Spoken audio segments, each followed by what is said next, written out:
Hi ಎಲ್ಲರಿಗೂ ನಮಸ್ಕಾರ. Welcome to Pavithra's beauty vlog. ನಾನು ನಿಮ್ಮ ಪ್ರೀತಿಯ ಪವಿತ್ರ. ಇವತ್ತಿನ ವ್ಲಾಗ್ನ ಶುರು ಮಾಡ್ತಾ ಇದ್ದೀನಿ. ಆಲ್ರೆಡಿ ಬೇಸಿಗೆ ರಜೆ ಸ್ಟಾರ್ಟ್ ಆಗಿದೆ. ಎಲ್ಲರೂ ಕೂಡ ಸಮ್ಮರ್ ವೆಕೇಷನ್ ಅಥವಾ ಸಮ್ಮರ್ ಹಾಲಿಡೇಸ್ ಅಥವಾ ಸಮ್ಮರ್ ಕ್ಯಾಂಪ್ ಅಂತ ಹೇಳ್ಬಿಟ್ಟು ಮಕ್ಕಳನ್ನ ಎಲ್ಲ ಕಡೆ ಕಳಿಸಿರ್ತಾರೆ.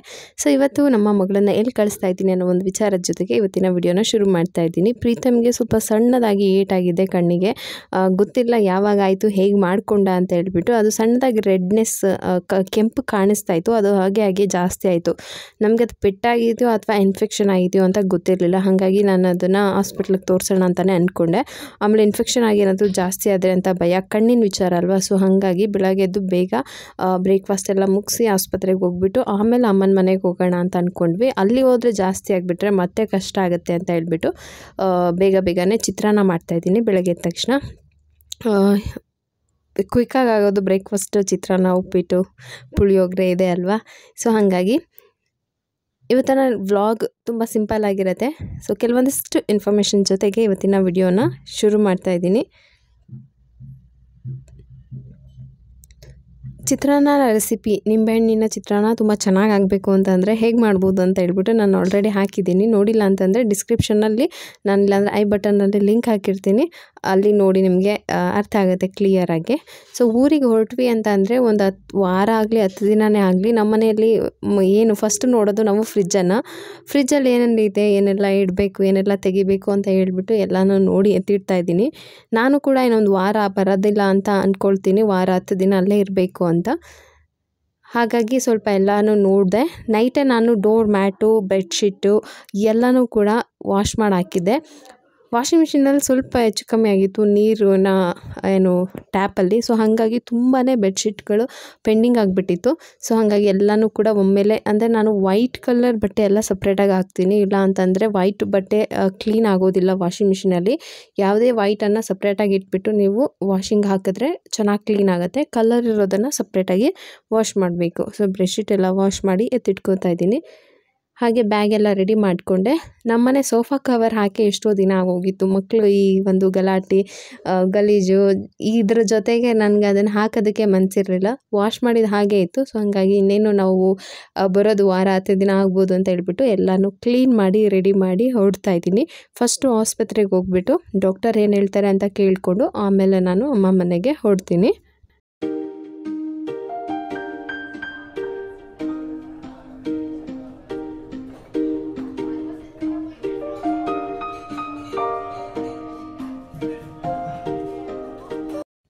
ಹಾಸ್ಪಿಟ್ಲಿಗೆ ಹೋದ್ವಿ. ಅಲ್ಲಿ ಹೇಳಿದರು ಏನೋ ಪೆಟ್ಟಾಗಿದೆ ಅಂತ ಹೇಳಿಬಿಟ್ಟು ಐ ಡ್ರಾಪನ್ನು ಕೊಟ್ಟರು. ಸೊ ಅದೇನಾಯಿತು ಅಂತಂದರೆ ಐ ಡ್ರಾಪ್ ಹಾಕಿದ್ವಿ, ಗೊತ್ತಿಲ್ಲ ಅದ್ರ ಪೇಯ್ನ್ ಜಾಸ್ತಿ ಆಯಿತು ಏನೋ ಗೊತ್ತಿಲ್ಲ. ಜಾಸ್ತಿ ಆಗ್ತಾನೆ ಇತ್ತು. ಆಲ್ಮೋಸ್ಟ್ ಅರ್ಧ ಸೈಡ್ ಕಣ್ಣು ಫುಲ್ಲು ಕೆಂಪಾಗಿಬಿಟ್ಟಿತ್ತು. ನಮ್ಮ ಕಣ್ಣಿನ ವಿಚಾರ ಅಲ್ವಾ, ಸ್ವಲ್ಪ ಭಯನೇ. ಬಟ್ ಅದು ಐ ಡ್ರಾಪ್ಸ್ ಆಗ್ತಾ ಕಡಿಮೆ ಆಗುತ್ತೆ ಅಂತ ಹೇಳಿದರು. ಇದು ಬಂದು ನೀಲಗಿರಿ ಮರ, ಎಷ್ಟು ದೊಡ್ಡ ಮರ ಆಗಿದೆ ಅಂತ ಹೇಳಿಬಿಟ್ಟು ನಾನು ಅದನ್ನೇ ಹಾಕಿದೆ. ಇಲ್ಲಿ ನಿಮಗೆ ಕಾಣಿಸ್ತಾ ಇಲ್ಲ ಅಂದ್ಕೊತೀನಿ, ಅದು ಕಣ್ಣು ಒಂದು ಸೈಡ್ ಈ ಕಡೆ ನೋಡಿದಾಗ ಮಾತ್ರ ವೈಟ್ ಕಲರ್ ಏನಿದೆಯಲ್ಲ ಅಲ್ಲೇ ಆಗಿರೋದು. ಹಾಗೆ ಬರ್ತಾ ನನಗೊಂದು ಈ ಒಂದು ದೃಶ್ಯ ತುಂಬ ಇಷ್ಟ ಆಯಿತು. ಸೊ ಬಡವನಾದರೆ ಏನು ಪ್ರಿಯೆ ಕೈ ತುತ್ತ ತಿನ್ನಿಸುವೆ ಅಂತ ಒಂದು ಮಾತಿದೆಯಲ್ಲ, ಹಾಗೆ ಅಲ್ಲಿ ಫ್ಯಾನ್ ತಿರುಗ್ತಾ ಇರೋದು ನೋಡ್ತಾ ಇರ್ಬೋದು. ಅಲ್ಲಿಂದ ಗಾಳಿ ಬರ್ತಾಯಿತ್ತು. ಆರಾಮಾಗಿ ಮರದ ಕೆಳಗಡೆ ಫ್ಯಾನ್ ಗಾಳಿಯಲ್ಲಿ ಆರಾಮಾಗಿದ್ದರು. ಹಾಗೆ ಇದು ಬಂದುಬಿಟ್ಟು ಸರ್ ಸಿ ವಿ ರಾಮನ್ ಸಾರ್ವಜನಿಕ ಆಸ್ಪತ್ರೆ. ನನ್ನ ಹಸ್ಬೆಂಡ್ಗೆ ಸ್ವಲ್ಪ ಸ್ಕಿನ್ ಏನೋ ಪ್ರಾಬ್ಲಮ್ ಆಗಿತ್ತು. ಅದೇ ಥರ ಪ್ರಾಬ್ಲಮ್ ಅವ್ರ ಫ್ರೆಂಡ್ಗೆ ಆಗಿತ್ತಂತೆ. ಆವಾಗ ಅವರು ಈ ಒಂದು ಹಾಸ್ಪಿಟಲ್ನ ಸಜೆಸ್ಟ್ ಮಾಡಿದರು. ಅಲ್ಲಿ ಒಂದು ಕ್ರೀಮ್ ಕೊಟ್ಟಿದ್ರು, ಬೇಗ ಕ್ಲಿಯರ್ ಆಯಿತು, ನೀನು ಆದರೆ ಅಲ್ಲಿ ಹೋಗ್ಬೋದು ಅಂತ. ಕೆಲವೊಂದಿಷ್ಟು ವಿಚಾರಗಳೇ ನನಗೆ ಇಲ್ಲಿ ಇಷ್ಟ ಆಯಿತು. ಪಿಂಪಲ್ಸ್ಗೆ ಕೂಡ ಟ್ರೀಟ್ಮೆಂಟ್ ಸಿಗುತ್ತೆ. ಆಮೇಲೆ ಇಲ್ಲಿ ಎಲ್ಲ ಫ್ರೀ ಅಂತ ಹೇಳಿದ್ರು. ಸೊ ಹಾಗಾಗಿ ಸಾರ್ವಜನಿಕ ಆಸ್ಪತ್ರೆ ಸರ್ ಸಿ ವಿ ರಾಮನ್ ಇಂದಿರಾನಗರಲ್ಲಿರೋದು. ನಿಮಗೇನಾದರೂ ಅವಶ್ಯಕತೆ ಇದ್ದರೆ ಕಡಿಮೆ ದುಡ್ಡಿನ ಇದರಲ್ಲಿ ಎಷ್ಟೊಂದು ಟ್ರೀಟ್ಮೆಂಟ್ಗಳು ಸಿಗುತ್ತೆ. ಆರಾಮಾಗಿ ಹೋಗಿ ತೋರಿಸ್ಕೊಂಬರ್ಬಹುದು ನಿಯರ್ ಇರೋರು. ತುಂಬ ಚೆನ್ನಾಗಿತ್ತು, ತುಂಬ ಇಷ್ಟ ಆಯಿತು. ಅಂದರೆ ಅಷ್ಟು ಚೆನ್ನಾಗಿ ಮೇಂಟೈನ್ ಮಾಡಿದರು, ಕ್ಲೀನಾಗಿತ್ತು. ಪ್ರೆಗ್ನೆಂಟ್ ಇರೋರಿಂದ ಹಿಡಿದು ಸ್ಕಿನ್ ಪ್ರಾಬ್ಲಮ್ಮು, ಎಕ್ಸ್ರೇ ಎಲ್ಲ ಕೂಡ ಅಲ್ಲಿ ನಾನು ಕೆಲವೊಂದಿಷ್ಟು ಪೋಸ್ಟರ್ಗಳನ್ನ ಕೂಡ ನಿಮ್ಮ ಜೊತೆ ಶೇರ್ ಮಾಡಿಕೊಂಡೆ. ಯಾರಿಗಾದ್ರೂ ಯೂಸ್ ಆಗ್ಬೋದು ಅಂತ ಅಂದ್ಕೊಂಡಿದ್ದೀನಿ.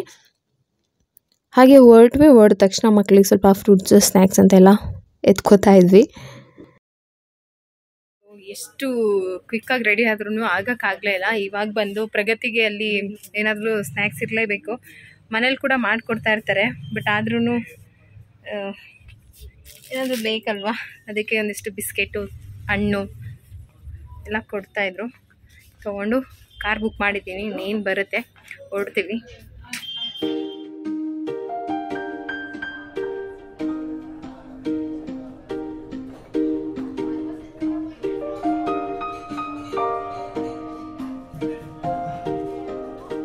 ಎಲ್ಲ ಮುಗಿಸ್ಕೊಂಡು ಮನೆಗೆ ಬರೋಷ್ಟರಲ್ಲಿ ಸಂಜೆ ಆಗೇ ಹೋಯಿತು. ಮನೆಗೆ ಬಂದ ತಕ್ಷಣ ಅಮ್ಮ ಹಾಕಿರೋ ಅಮ್ಮನ ಸೀರೆ ಜೋಕಾಲಿ ಮೇಲೆ ಕೂತ್ಕೊಂಡ್ರೆ ನಮಗೂ ಸಮಾಧಾನ. ಪ್ರೀತಮ್ದು ಆಟ ತುಂಟಾಟಗಳು ಇಲ್ಲಿಂದ ಶುರು ಆಗುತ್ತೆ. ಒಂದು ಸಣ್ಣ ಸೆಲ್ ಫೋನ್ ಇದೆ, ಅದರೊಳಗೆ ಎಷ್ಟು ಮಾತಾಡ್ತಾ ಇದ್ದ ಅಂದರೆ ಅಷ್ಟು ಮಾತಾಡ್ತಾ ಇರ್ತಾನೆ ಒಬ್ಬನೇ.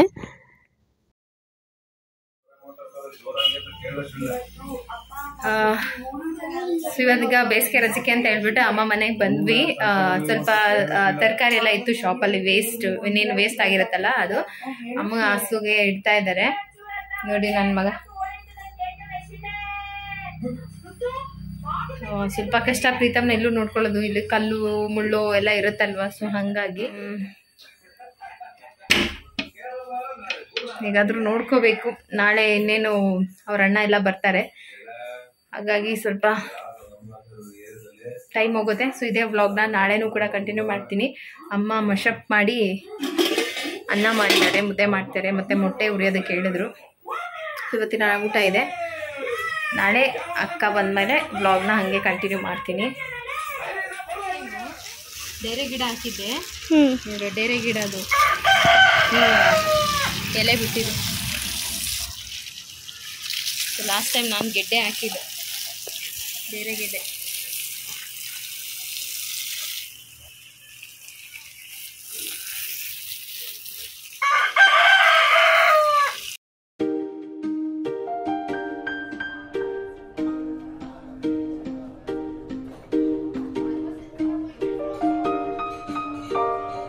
ಬಿಸಿಲಲ್ಲಿ ಸಿಕ್ಕಾಪಟ್ಟೆ ಬಿಸಿಲು. ಇವಾಗ ನಮಗೆ ಗೊತ್ತಾಗಲ್ಲ, ಅಪಾರ್ಟ್ಮೆಂಟಲ್ಲಿ ಮನೆ ಬಿಲ್ಡಿಂಗ್ ಮೇಲೆ ಬಿಲ್ಡಿಂಗ್ ಇರುತ್ತಲ್ವ, ಸೊ ಈ ಥರ ಸಿಂಗಲ್ ಮನೆ ಮತ್ತು ಈ ಥರ ಜಾಗಗಳಲ್ಲಿ ಸಿಕ್ಕಾಪಟ್ಟೆ ಸೆಕೆ ಆಗ್ತಾ ಇರುತ್ತೆ.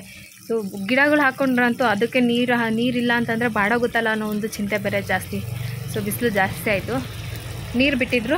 ಸೊ ಹಾಗಾಗಿ ಇದಕ್ಕೆಲ್ಲ ನೀರು ಹಾಕಿದ್ದೀನಿ. ಇವಾಗ ತಣ್ಣಗಿದೆ, ಜಾಗನೂ ಕೂಡ ತಣ್ಣಗಿರುತ್ತೆ. ಹೂವು ನೋಡಿ, ಈ ಹೂವು ಇಷ್ಟೊಂದು ಬಿಡೋದಕ್ಕೆ ರೀಸನ್ ಏನು ಗೊತ್ತಾ, ಹಸುವಿನ ಗೊಬ್ಬರನ. ನಮ್ಮ ಮನೆ ಹತ್ರ ಒಂದು ಅಕ್ಕ ಇದ್ದಾರೆ, ಅವರು ಡೇರೆ ಹೂವಿಂದ ಅವ್ರ ಮನೆ ಹತ್ರ ಏನೋ ಮನೆ ಖಾಲಿ ಮಾಡಿದ್ರು, ಬಾಡಿಗೆ ಮನೆ ಹಾಕಿದ್ರು ಅಂತ ಡೇರೆ ಗೆಡ್ಡೆ ಹಾಕಿದ್ದೆ.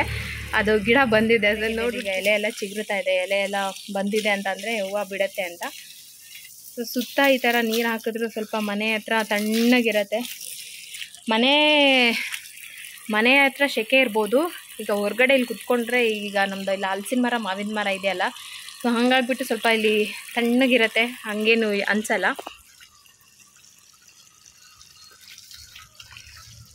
ಅದಕ್ಕೆ ಮರ ಹಾಕಬೇಕು ಅನ್ನೋದು. ಇವಾಗ ಎಲ್ಲರೂ ಬೇಸಿಗೆಗಾಲದಲ್ಲಿ ಮರ ಹುಡ್ಕೊಂಡು ಹೋಗ್ತಾರೆ, ಎಲ್ಲಿ ಮರ ಇರುತ್ತೋ ಅಲ್ಲಿ ತಣ್ಣಗಿರುತ್ತೆ ಅಂತ ಹೇಳ್ಬಿಟ್ಟು.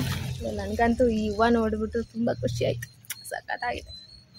ಇಲ್ಲಿ ನೋಡಿ ಪಾಟು ಅಲ್ಲಿ ಒಂದು ಗಿಡ ಹಾಕಿರೋದು, ಆ ಪಾಟು ಒಂದು ಗಿಡದಲ್ಲೇ ಇಷ್ಟು ಏನು ಬೀನ್ಸ್ ಬಿಟ್ಟಿದೆ. ಇದು ದೊಡ್ಡ ಪತ್ರೆ ಸಖತ್ತಾಗಿ ಬಂದಿದೆ. ನಾನು ಹಾಕಿದ್ದೆ ಅಪಾರ್ಟ್ಮೆಂಟ್ಗೆ, ಯಾಕೋ ಬರಲಿಲ್ಲ. ಬೆಳಗ್ಗೆ ಗಿಡಕ್ಕೆಲ್ಲ ನೀರು ಹಾಕಿ ಬಂದ್ವಿ. ಫೇವ್ರೆಟ್ ಪ್ರಗತಿಗೆ ತಟ್ಟೆ ಇಡ್ಲಿ. ನಮ್ಮಮ್ಮ ಪ್ರಗತಿ ಬರ್ತಾ ಇದ್ದರೆ ಸಾಕು, ಫಸ್ಟು ನೈಟು ಅಥವಾ ಹಿಂದಿನ ದಿನವೇ ಹೇಳಿರ್ತೀವಲ್ಲ ಬರ್ತೀವಿ ಇನ್ನೇನು ಅಂತ ಹೇಳ್ಬಿಟ್ಟು. ಸೊ ಆವಾಗ ಅಮ್ಮ ಅಷ್ಟು ಬೇಗ ಪ್ರಗತಿಗೆ ಅಂತ ಹೇಳ್ಬಿಟ್ಟು ಏನು ದೋಸೆಗೆಲ್ಲ ರುಬ್ಬಿ ಇಟ್ಬಿಡ್ತಾರೆ. ಸೊ ಅದನ್ನು ತಟ್ಟೆ ಇಡ್ಲಿಗೆ ಹಾಕ್ಕೊಡ್ತಾರೆ. ಪ್ರಗತಿಗೆ ಅಷ್ಟು ಇಷ್ಟ ತಟ್ಟೆ ಇಡ್ಲಿ ಅಂತಂದರೆ. ಒಂದು ದಿನ ತುಂಬ ತಟ್ಟೆ ಇಡ್ಲಿ ಅವಾಗ ನಾನು ಇರಲಿಲ್ಲ. ಸೊ ಹಾಗಾಗಿ ಅವಾಗಿಂದನೂ ಅಷ್ಟೇ ಪ್ರಗತಿಗೆ ತಟ್ಟೆ ಇಡ್ಲಿ ಇಷ್ಟ ಇದ್ದರೆ ದಿನ ಪೂರ್ತಿ ಅದನ್ನೇ ಕೇಳೋದು ಅಂತ ಹೇಳ್ಬಿಟ್ಟು ತಟ್ಟೆ ಇಡ್ಲಿ ಮಾಡಿ ಇಟ್ಬಿಡ್ತಾರೆ. ಸೊ ಫ್ರೆಂಡ್ಸ್, ಹಾಗೆ ಒಂದು ವಾಕ್ಯೂಮ್ ಕ್ಲೀನರ್ನ ಬುಕ್ ಮಾಡಿದ್ದೆ, ತುಂಬ ಚಿಕ್ಕದು, ಕಡಿಮೆ ರೇಟಿಂದು. ನೋಡೋಣ, ನನಗೆ ಈ ಸೋಫಾ ಮತ್ತು ಬೆಡ್ ಸ್ಪ್ರೆಡ್ ಎಲ್ಲ ಕ್ಲೀನ್ ಮಾಡೋದಕ್ಕೆ ಬೇಕಿತ್ತು. ಸೊ ಹಾಗಾಗಿ ಬುಕ್ ಮಾಡಿದೆ. ಅದೇನು ಮಾಡಿದೆ ಅಂತಂದರೆ ಅಮ್ಮನ ಮನೆ ಅಡ್ರೆಸ್ಸು ಕೂಡ ಆ್ಯಡ್ ಆಗಿದೆ. ನಾನು ಅಡ್ರೆಸ್ ಚೆಕ್ ಮಾಡೇ ಇಲ್ಲ, ಅಮ್ಮನ ಮನೆಗೆ ಬಂದುಬಿಟ್ಟು ಕಾಲ್ ಮಾಡಿದ್ರು, ನಿಮ್ದು ಇದು ಅಮೆಝಾನ್ ಆರ್ಡರ್ ಬಂದಿದೆ ಅಂತ, ಎಲ್ಲಿ ಅಂತ ಅಡ್ರೆಸ್ ಹೇಳಿ ಅಂತ. ಸರಿ, ನಾನು ಅಡ್ರೆಸ್ ಕರೆಕ್ಟಾಗಿ ಹಾಕಿದ್ದೀನಿ ಅಂದರೆ ಇಲ್ಲಿ ನಮ್ಮ ಅಮ್ಮನ ಮನೆ ಹತ್ರ ಬಂದುಬಿಟ್ಟಿತ್ತು. ಸರಿ, ನಾನು ನೋಡೇ ಇಲ್ಲ. ಆಮೇಲೆ ಅದ್ರದ್ದು ರಿಟರ್ನ್ ಡೇಟ್ ಕೂಡ ಮುಗ್ದೋಗಿದೆ. ಇವಾಗ ಏನಾದರೂ ಅಕಸ್ಮಾತ್ ಚೆನ್ನಾಗಿಲ್ಲ ನಾನು ರಿಟರ್ನ್ ಮಾಡಬೇಕು ಅಂತಂದ್ರೂ ರಿಟರ್ನ್ ಮಾಡೋಕ್ಕಾಗಲ್ಲ. ಬಟ್ ಅದ್ರೊಳಗೆ ಏನಂತಂದರೆ ನನಗೆ ವಾಟ್ಸಪ್ಪಲ್ಲಿ ವಾರಂಟು ಫಾರ್ಮನ್ನು ಕಳಿಸಿದ್ದಾರೆ, ಅದನ್ನು ಫಿಲ್ ಮಾಡಿದ್ರೆ ವಾರಂಟಿದು ಇದಿರುತ್ತಂತೆ. ಸೊ ಅದು ಚೆನ್ನಾಗಿದ್ರೆ ನಾನು ನಿಮಗೆ ಹೇಳ್ತೀನಿ. ತುಂಬ ರೀಸನಬಲ್ ಪ್ರೈಸಲ್ಲಿತ್ತು ಮತ್ತು ರಿವ್ಯೂ ತುಂಬ ಚೆನ್ನಾಗಿತ್ತು. 1 ವರ್ಷದಿಂದ ಯೂಸ್ ಮಾಡಿರೋರು ಕೂಡ ಬಂದಲ್ಲಿ ರಿವ್ಯೂ ಹಾಕಿದ್ರು. ಹಾಗಾಗಿ ನಾನು ಬುಕ್ ಮಾಡಿದೆ. ನೋಡೋಣ ಬನ್ನಿ ಹೇಗಿದೆ ಅಂತ ಈಗ ಓಪನ್ ಮಾಡ್ತೀನಿ. ಸೊ ಇದೇ ವಾಕ್ಯೂಮ್ ಕ್ಲೀನರು, ಓಪನ್ ಮಾಡಿಬಿಟ್ಟೆ. ಬಲ್ಸಾನು ಇಟಾಲಿದು ಅನಿಸುತ್ತೆ, 2-in-1 handy and stick vacuum cleaner. But ಇದು ಈ ಥರ ಇದೆ. ವಾವ್, ಮೈ ಫೇವ್ರೆಟ್ ಕಲರ್ ಇದು, ನನ್ನ ಗಾಡಿ ಕಲರ್ ಇದು. ಕೇಬಲ್ ಕೂಡ ತುಂಬ ದೊಡ್ಡದಾಗಿರುತ್ತೆ. ಇವಾಗೆಲ್ಲ ಇದು ಕೇಬಲ್ ಇಲ್ದಲೇ ಇರೋದು ಬರುತ್ತೆ, ಚಾರ್ಜ್ ಹಾಕಿ ಮಾಡೋದು. ಬಟ್ ನಾನು ಇದನ್ನು ತೊಗೊಂಡಿದ್ದೀನಿ. ಇದಕ್ಕೆ ಇದು ಒಂದು ಹ್ಯಾಂಡಲ್ ಅನಿಸುತ್ತೆ, ಇದೊಂದು ಕೊಟ್ಟಿದ್ದಾರೆ, ಸ್ಟಿಕ್ ಥರ ಇದೆ. ಅದ್ರ ಜೊತೆಗೆ ಇದು ಒಂದು ಪೀಸು, ಇದು ಒಂದು. ಪ್ರೀತಮ್ ನೀನು ಅದು ತೊಗೊಂಡು ಹೋಗಿ, ಪ್ರೀತಮ್ ತೊಗೊಂಡು ಹೋಗಿ, ಆ ಕಡೆ ಹೋಗಿ. ನನ್ನ ಮನೆಗೆ ತೊಗೊಂಡೋಗೋ ತನಕ ಬೇಕಲ್ವಾ ಬಾಕ್ಸು. ಈ ಥರ ಇದೆ. ಇದು ಮ್ಯಾನ್ಯುವಲ್ ನೋಡಿಕೊಂಡೇ ಜೋಡಿಸ್ಬೇಕು. ಸ್ಟ್ರಾಂಗ್ ಆಗಿದೆ, ಪರವಾಗಿಲ್ಲ. ಇದು ಹಿಂಗೆ ಯೂಸ್ ಮಾಡೋದು ಅಂತ ನನಗೂ ಗೊತ್ತಿಲ್ಲ.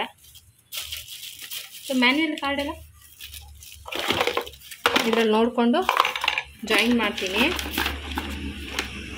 ಸೊ ಫಸ್ಟು 1 2 3 4 5 6 7 8 9 10 11 12 ಎಕ್ಸ್ಟೆನ್ಷನ್ ಯಾವ ಥರ ಇದು ಮಾಡೋದು ಅದೆಲ್ಲ ಬೇಡ ಮಗನೇ.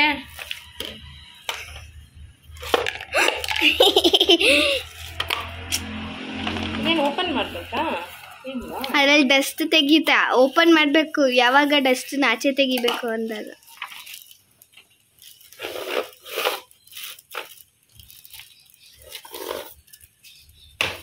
ಒಂದ್ಸರಿ ಟ್ರೈ ಮಾಡೋಣ.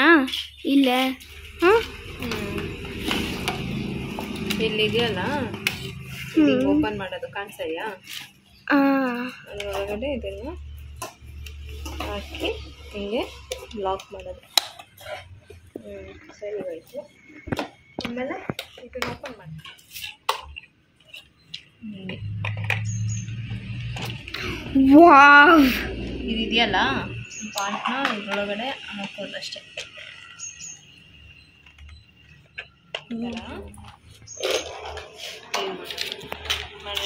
ಒಂದ್ಸರಿ ಟ್ರೈ ಮಾಡೋಣ. ಇಲ್ಲೇ ಇಲ್ಲೇ ಐತಲ್ಲ ಸ್ವಿಚ್, ಅಲ್ಲೇ ಮಾಡಿ. ಹೊರಗಡೆ ಕಸ ಬಿಸಿದೆಯಲ್ಲ, ನಾನು ಬರೋದು ಮಾಡಬೇಕು. ಈ ಥರ ಹಾಕಿದ್ದೀನಿ. ಇವಾಗ ಬಟನ್ ಎಲ್ಲಿದೆ,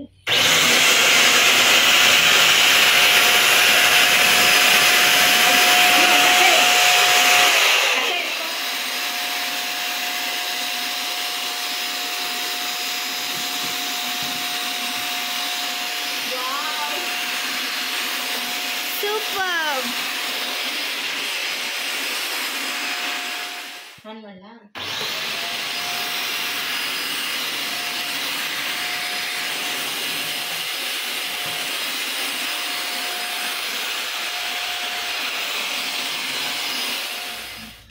ಇದೆಯಲ್ಲ, ಇದನ್ನು ಪ್ರೆಸ್ ಮಾಡಿ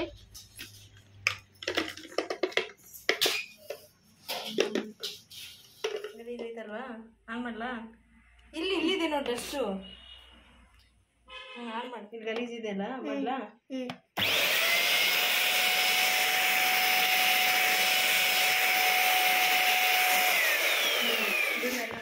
ಅಮ್ಮನಿಗೆ ಇವತ್ತು ಡೆಂಟಲ್ ಚೆಕಪ್ ಇತ್ತು ಅಂತ ಹೇಳ್ಬಿಟ್ಟು ಫ್ರೆಂಡ್ ಜೊತೆ ಹೋಗಿದ್ರು. ಡೆಂಟಲ್ ಚೆಕಪ್ ಮಾಡ್ಕೊಂಡು ಬರಬೇಕಾದ್ರೆ ಈ ಏನು ಹುಣಸೆ ಹಣ್ಣನ್ನು ತೊಗೊಂಡು ಬಂದಿದ್ರು. ಅದನ್ನ ಪ್ರೀತಮ್ ಕೊಟ್ವಿ, ಸುಮ್ಮನೆ ನೋಡೋಣ ಅದು ಹೇಗಿರತ್ತೆ ಅಂತ ಹೇಳ್ಬಿಟ್ಟು. ಅವನಿಗೆ ಇಷ್ಟ ಆಯಿತು, ಹುಳಿ ಇದ್ರೂ ಕೂಡ ತುಂಬ ಇಷ್ಟ ಆಯಿತು. ಅವ್ನದ್ದು ಎಕ್ಸ್ಪ್ರೆಷನ್ ನೋಡಬೇಕು ಅಂತಲೇ ಕೊಟ್ಟಿದ್ದು. ಸೊ ತುಂಬ ಕ್ಯೂಟಾಗಿತ್ತು. ಅವ್ನು ತಿಂತಾಯಿದ್ರೆ ನಾವೇ ತಿಂತಾಯಿದ್ದೀವೇನೋ ಅನ್ನೋ ಥರ ಇತ್ತು. ಹಾಗಾಗಿ ನಾನು ನೈಟ್ ಬಂದೆ, ಅಮ್ಮ ಬೆಳಗ್ಗೆನೇ ಹೋಗಿ, ನಾವಿದ್ದರೆ ಸ್ವಲ್ಪ ಮನೆ ಹತ್ರ ಓಕೆ ಅಲ್ವಾ, ಹಸು ಎಲ್ಲ ಇದೆ ಅಂತ ಹೇಳ್ಬಿಟ್ಟು ಬೆಳಗ್ಗೆ ಹೋಗಿ ಡೆಂಟಲ್ ಚೆಕಪ್ ಮಾಡಿಸ್ಕೊಂಡು ಬಂದರು. ಸೊ ಹೀಗಿತ್ತು ಇವತ್ತಿನ ಬೆಳಗಿನ ದಿನಚರಿ ಅಮ್ಮ ಮನೆಯಲ್ಲಿ. ಅಲ್ಲಿಂದ ಬಂದ ಮೇಲೆ ಹಾಗೆ ನಾನು ವಾಕ್ಯೂಮ್ ಕ್ಲೀನರ್ ಪ್ರೈಸು ಮತ್ತು ಅದು ಎಷ್ಟು ಹೇಗಿದೆ ಅಂತ ಇನ್ನೂ ನಾನು ಹೇಳಿಲ್ಲ, ನೋಡ್ತೀನಿ. ಫಸ್ಟು ನಾನು ನಮ್ಮ ಮನೆಯಲ್ಲಿ ಸ್ವಲ್ಪ ಕಾರ್ಪೆಟು ಆಮೇಲೆ ಸೋಫಾ ಬೆಡ್ಡೆಲ್ಲ ಕ್ಲೀನ್ ಮಾಡಿ ಚೆನ್ನಾಗಿದೆ ಅಂತ ಅನಿಸಿದ್ರೆ ನಾನು ನಿಮಗೆ ರೆಕಮೆಂಡ್ ಮಾಡ್ತೀನಿ. ಹಾಗೆ ಈ ಮರದಲ್ಲಿ ಗಿಳಿಗಳು ಬಂದಿದ್ದಾವೆ. ಸಂಜೆ 3 ಗಂಟೆ ಆಯಿತು. ಗಿಳಿ ಬಂದು ಏನು ಮಾಡ್ತವೆ ಅಂತಂದರೆ ಒಂದು ಸರಿ ಕೂಗ್ತವೆ. ಅಂದರೆ ನಮ್ಮ ಮನೆ ಹತ್ರ ಸೀಬೆ ಮರ ಇದೆ, ಆ ಮರಕ್ಕೆಲ್ಲ ಬರ್ತವೆ ಸಂಜೆ. ನೆಕ್ಸ್ಟ್ ವಿಡಿಯೋದಲ್ಲಿ ನಾನು ಅದನ್ನೆಲ್ಲ ತೋರಿಸ್ತೀನಿ ಎಷ್ಟು ಗಿಳಿಗಳು ಬರ್ತವೆ ಅಂತ ಹೇಳ್ಬಿಟ್ಟು. ಹೂವು ನೋಡಿದ್ರಲ್ಲ, ಅದು ಹೂವು ಅಷ್ಟು ಹೂವು ಬಿಡೋದಕ್ಕೆ ಮೇನ್ ರೀಸನ್ ಬಂದುಬಿಟ್ಟು ಹಸುವಿನ ಗೊಬ್ಬರ, ಚೆನ್ನಾಗಿ ಗೊಬ್ಬರ ಹಾಕಿ ನೀರು ಹಾಕಿದ್ದಾರೆ.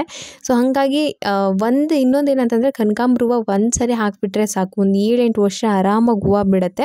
ಒಂದು ಒಳ್ಳೆ ಗೊಬ್ಬರ ಮತ್ತು ನೀರು ಸೀಸನಲ್ಲಿ ಹಾಕಿಬಿಟ್ರೆ ಮೇಂಟೆನೆನ್ಸೇ ಇಲ್ಲ ಅದಕ್ಕೆ ಅಂತ ಹೇಳ್ಬೋದು. ನಾವು ಯಾವುದೇ ರೀತಿಯಾದ ಏನೂ ಮಾಡೋದಿಲ್ಲ, ಒಂದು 4-5 ಗಿಡಗಳು ಇದ್ಬಿಟ್ರೆ ಸಾಕು, ಬೇಕಾದಷ್ಟು ಹೂವು ಸಿಗುತ್ತೆ ನಮಗೆ. ಹಾಗಾಗಿ ಆ ಹೂವು ಎಲ್ಲ ಬಿಡಿಸ್ಕೊಳ್ಳೋಣ. ಕಟ್ಟೋದಕ್ಕಾಗುತ್ತೆ, ಇನ್ನೇನು ಎಲ್ಲ ಬರ್ತೀವಿ, ಅಕ್ಕನೂ ಬರ್ತೀನಿ ಅಂತ ಹೇಳಿದರು. ಸೊ ಹಾಗಾಗಿ ಹೂವನ್ನೆಲ್ಲ ಬಿಡಿಸಿ ಎತ್ತಿಟ್ಕೋತಾ ಇದ್ದೀವಿ.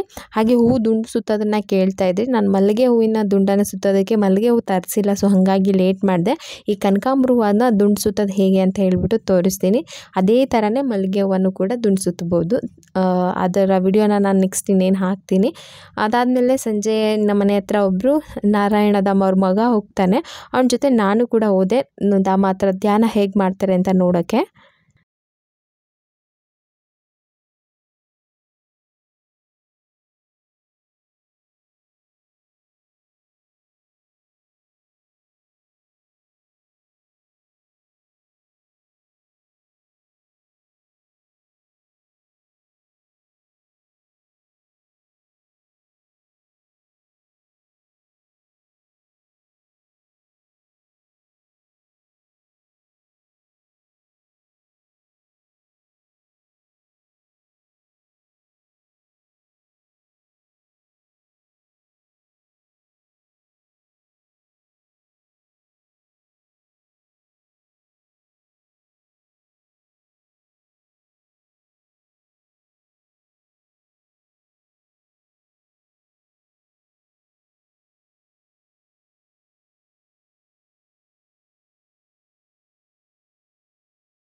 ಇಲ್ಲಿ ಗುರುಗಳು ಬಂದೀಗ ಕುತ್ಕೋತಾರೆ ಅನ್ಸುತ್ತೆ, ಅದಕ್ಕೆ ಅಲ್ಲಿ ಪೀಠ ಎಲ್ಲ ರೆಡಿ ಮಾಡ್ತಾ ಇದ್ದಾರೆ.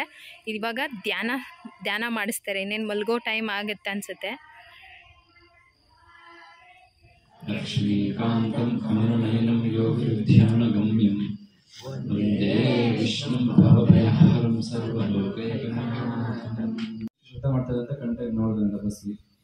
ಆಗ ಆತ ವ್ಯಕ್ತಿ ಭಯದಿಂದ ಇರ್ತಾನೆ. ಭಯದಿಂದ ಒಬ್ಬ ವ್ಯಕ್ತಿ ಅಲ್ಲೋಗಿ ಬಚ್ಚಿಟ್ಕೊಳ್ತಾನೆ. ಶೂರದಲ್ಲಿ ಹೋಗಿ ತಪಸ್ಸು ನೋಡುವಾಗಲೇ ಅಲ್ಲಿ ಬಚ್ಚಿಟ್ಕೊಳ್ತಾನೆ. ತಪಸ್ಸು ಕೈ ಮುಗಿದು ನಮಸ್ಕಾರ ಮಾಡಿಟ್ಟು ಅದು ಬಚ್ಚಿಟ್ಕೊಳ್ತಾನೆ. ಆ ಹಿಂದಿನ ಕಳ್ಳ ಬರ್ತಾನೆ ಮಚ್ಚತ್ಕೊಂಡು ನಾನು ಸಾಯಿಸಕ್ಕೆ. ಅವಾಗ ತಪಸ್ವಿನ ಕೇಳ್ತಾನೆ ಕಳ್ಳ, ಇಲ್ಲೊಬ್ಬ ಮನುಷ್ಯ ಬಂದ ಓಡ್ತಾ ಅಂತ. ಈಗ ಆ ವ್ಯಕ್ತಿ ಸತ್ಯವನ್ನೇ ಹೇಳ್ತೀನಿ ಅಂತ ದೀಕ್ಷೆ ತಗೊಂಡು ಕೂತಿದ್ದಾನಲ್ಲ, ಈಗ ಇವಾಗ ಗೊತ್ತಿದೆ ಆ ವ್ಯಕ್ತಿಗೆ, ಗೊತ್ತಿದ್ರು ಇವಾಗ ಸತ್ಯ ಹೇಳಿದ್ರೆ ಏನಾಗುತ್ತೆ, ಅವನು ಹೋಗಿ ಸಾಯಿಸ್ಬೋದು. ಈಗ ಏನು ಮಾಡೋದನ್ನ ಇದನ್ನು ಅಂತೇಳಿ ಆಗ ಕಣ್ಣು ನೋಡ್ತು ಅಂದರೆ ಕಣ್ಣು ಮಾತಾಡಲ್ಲ, ಕಣ್ಣು ನೋಡ್ತು ಆದರೆ ಕಣ್ಣು ಮಾತಾಡಲ್ಲ, ಬಾಯಿ ನೋಡಿಲ್ಲ ಅಂದರೆ ಬಾಯಿ ಮಾತಾಡುತ್ತೆ. ಆಯ್ತು, ಅವನು ಅಲ್ಲ ನಾನೇನು ಕೇಳ್ತಾ ಇದ್ದೀನಿ, ನೀವೇನು ಹೇಳ್ತಾ ಇದ್ದೀನಿ, ಮನುಷ್ಯ ಹೊರಡು ಬಂದ ಅಂತ ಕೇಳ್ತಾನೆ. ಮತ್ತೆ ಕಣ್ಣು ನೋಡ್ತು ಆದರೆ ಕಣ್ಣು ಮಾತಾಡಲ್ಲ, ಬಾಯಿ ನೋಡಿಲ್ಲ ಆದರೆ ಬಾಯಿ ಮಾತಾಡುತ್ತೆ. ಬಾಯಿ ನೋಡಿಲ್ಲ ಅಂದ್ರೆ ನೋಡಿಲ್ಲ ಅಂದ್ರೆ ಮಾತಾಡೋಕ್ಕೆ ಆಗೋದು. ನೋಡಿಲ್ಲ ಅಂದ್ರೆ ಏನು ಮಾತಾಡೋದು ಬಾಯಿ? ಅವನಿಗೆ ಆನ್ಸರು ಅವನಿಗೆ ಯಾರೋ ಹುಚ್ಚ ಅಂತ ಅನ್ಕೊಂಡ್ಬಿಟ್ಟು ಇನ್ಯಾರೋ ಏನೋ ಹೇಳ್ತದೆ ಅಂತೇಳಿ ಆರ್ಟ್ ಮಾಡಿ ನೋಡೋದು. ಇದು ಯಾಕೆ ಹೇಳುತ್ತಂದ್ರೆ, ಕೆಲವೊಮ್ಮೆ ಸತ್ಯ ಗೊತ್ತಿದ್ರು ಸಹ ನಮಗೆ ಗೊತ್ತಿಲ್ಲ ಅನ್ನೋ ಥರ ಇದ್ರೆ ತುಂಬ ಒಳ್ಳೆಯದು. ನಾವು ಇನ್ನೇನೋ ಮಾಡಕ್ಕೆ ಹೋಗಿ ನಾವು ಇನ್ನೇನೋ ಸಮಸ್ಯೆಗಳು ಸಿಕ್ಕಾಗ್ತಕ್ಕಂಥ ಒಂದು ಸಂದರ್ಭ ಬರ್ತದೆ. ಓಕೆ, ಸುಬ್ರಹ್ಮಣ್ಯ ಸ್ವಾಮಿ ಯಾರ ಅವತಾರ ಅಂತ ಕೇಳಿದ್ರೆ, ಸೊ ಹಾಗಾದರೆ ನೀವು ಕೂಡ ಹೇಳ್ಬೋದು ಸುಬ್ರಹ್ಮಣ್ಯ ಸ್ವಾಮಿ ಯಾರ ಅವತಾರ ಅಂತ ಹೇಳ್ಬಿಟ್ಟು. ನಿಮಗೇನಾದರೂ ಗೊತ್ತಿದ್ದರೆ ಹೇಳಿ. ಹಾಗೆ ಕೆಲವೊಂದಿಷ್ಟು ವಿಚಾರಗಳನ್ನು ನಮ್ಗೆ ಗೊತ್ತಿದ್ರೂ ಸಹ, ಸತ್ಯ ಗೊತ್ತಿದ್ರೂ ಸಹ ಹೇಳ್ಬಾರ್ದಂತ ಅವ್ರ ಮಾತನ್ನು ಸ್ವಲ್ಪ ನಿಧಾನವಾಗಿ ಆಲಿಸಿ ಕೇಳಿಸ್ಕೊಳ್ಳಿ. ಎಷ್ಟು ಒಂದು ಒಳ್ಳೆಯ ಮಾತು ಅಂತಂದರೆ ನಿಜವಾಗ್ಲೂ ತುಂಬ ಇನ್ಸ್ಪೈರ್ಡ್ ಆಗುತ್ತೆ. ನಿಮಗೂ ಕೂಡ ಇಷ್ಟ ಆಗುತ್ತೆ ಅಂತ ಅನ್ಕೋತೀನಿ. ಸಿಗ್ತೀನಿ ನೆಕ್ಸ್ಟ್ ವ್ಲಾಗಲ್ಲಿ. ಅಲ್ಲಿವರೆಗೂ ಟೇಕ್ ಕೇರ್, ಬಾಯ್.